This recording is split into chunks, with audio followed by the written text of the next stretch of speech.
Drugémon, The Long Road to Recovery, Chapter 12. Scars. A few days had passed since the long night, and a quiet, fragile peace had settled over Brock's small clinic.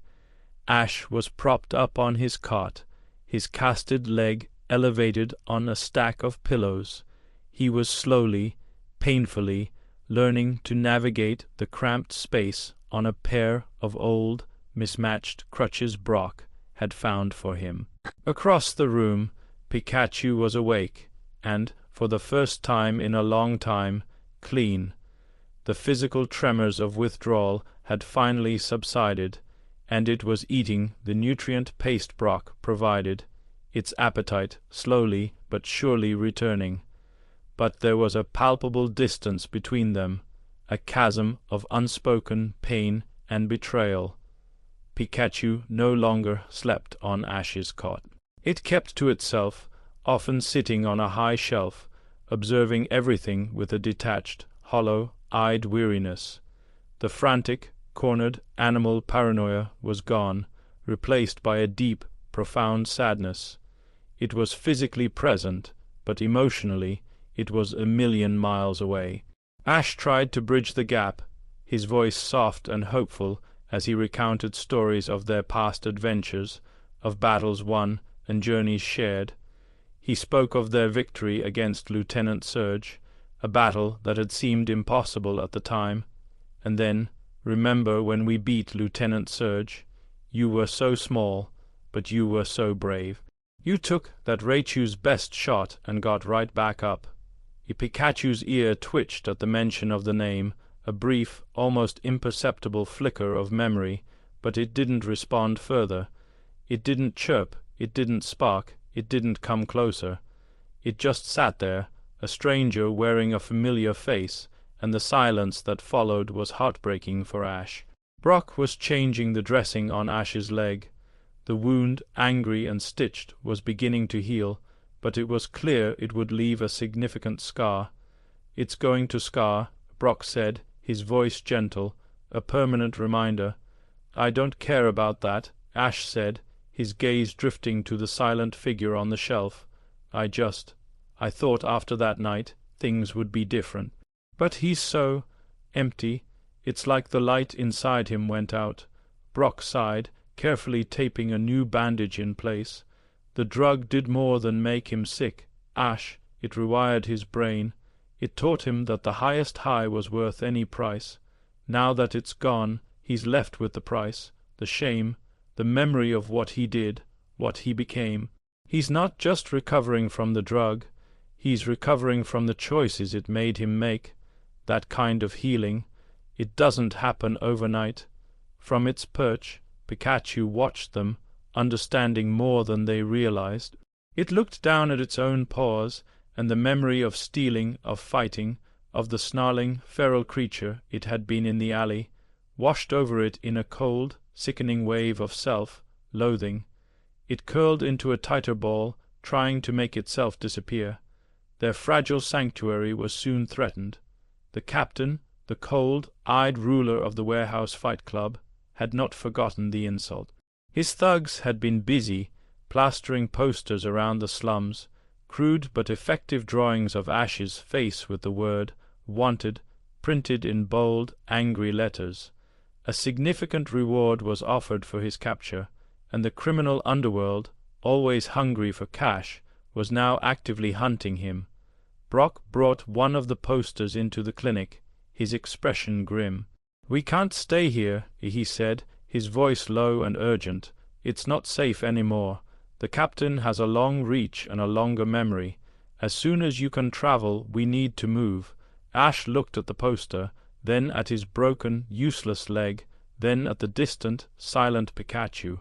A surge of despair washed over him. He was trapped, injured, and the danger he had brought upon himself was now threatening the only sanctuary they had. "Where can we go?" he asked, his voice thick with frustration. "I can't run. I can't protect him." "We won't run," Brock said, his tone firm. "We'll disappear. I have a friend, someone who understands these things, someone who owes me a favor, but it's a long shot, and it means putting your trust in a very unpredictable person. Later that night, a storm raged outside, the thunder and lightning a fitting echo of the turmoil within the clinic. Ash was asleep, his rest fitful and plagued by nightmares. Pikachu was awake, its anxiety heightened by the storm. The crash of the thunder was a visceral reminder of the power plant, of the escape from the Serenity Center, of the chaos that had defined its life for so long. A loud, deafening crash of lightning struck nearby, and the clinic's power flickered and died. The room was plunged into darkness, save for the intermittent, strobing flashes from the storm outside. The other Pokémon in the clinic, the Sandshrew and the Vulpix, cried out in fear. Pikachu, however, did not cry out. In the oppressive darkness, a faint, soft glow began to emanate from its cheeks. It wasn't a spark of aggression or fear, but a gentle, steady, comforting light, a natural bioluminescence that Ash had not seen in months. It was a sign that its body was finally, truly beginning to heal, its electrical systems returning to a state of balance. The soft light illuminated the scared faces of the other Pokémon in their cages. The Vulpix stopped shivering. The Sandshrew peeked out from its shell. Pikachu, seeing their fear, instinctively brightened its glow, offering a small, defiant beacon of comfort in the dark. Ash was woken by the silence, the absence of the clinic's usual hum of machinery. He saw the soft, warm glow from across the room. He saw Pikachu, not hiding on a shelf, but standing in the middle of the floor, providing light for the others. For the first time since their journey had taken this dark turn, he saw a glimpse of the Pokémon he knew, the protector, the leader, the friend. Carefully, quietly, he reached for his crutches and made his way across the room. He didn't speak. He simply sat on the floor, a few feet away from Pikachu, his injured leg stretched out awkwardly. He wasn't asking for anything. He was just sharing the space, sharing the darkness. Pikachu looked at him, its light not dimming. It didn't run. It held his gaze. In the quiet darkness, illuminated by Pikachu's own gentle light, the gap between them felt, for the first time, a little smaller. Ash gestured to his casted leg, a silent, rueful acknowledgment of his own scar, his own weakness. "We're both a mess, huh?" he whispered. In response, Pikachu let out a soft, questioning chirp. Pika! It was the first time it had vocalized directly to Ash since their reunion in the alley. It was a small sound, but it was everything. A weak, watery smile touched Ash's lips. It was a start. The next morning, the atmosphere in the clinic had shifted. There was still a distance, but it was no longer a chasm. Pikachu was no longer on the shelf, but on the floor, a little closer to Ash's cot. Brock was on the phone, his conversation hushed and serious.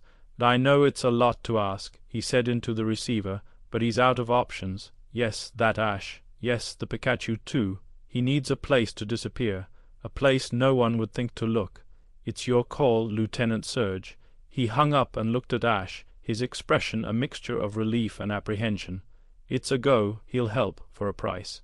He wants to see the Pikachu that beat his Raichu all those years ago. He wants to see if there's any of that fire left." Ash looked at Pikachu, who was now curiously batting at the tip of one of his crutches. The idea of facing the gruff, intimidating Lieutenant Surge was daunting, but the memory of Pikachu's soft light in the darkness, the sound of its small, questioning chirp, gave him a renewed sense of strength. "We'll be there," he said, his voice firm. Across the small room, Ash and Pikachu looked at each other. The scars, both visible and invisible, were still there, raw and tender. But for the first time, they were looking in the same direction.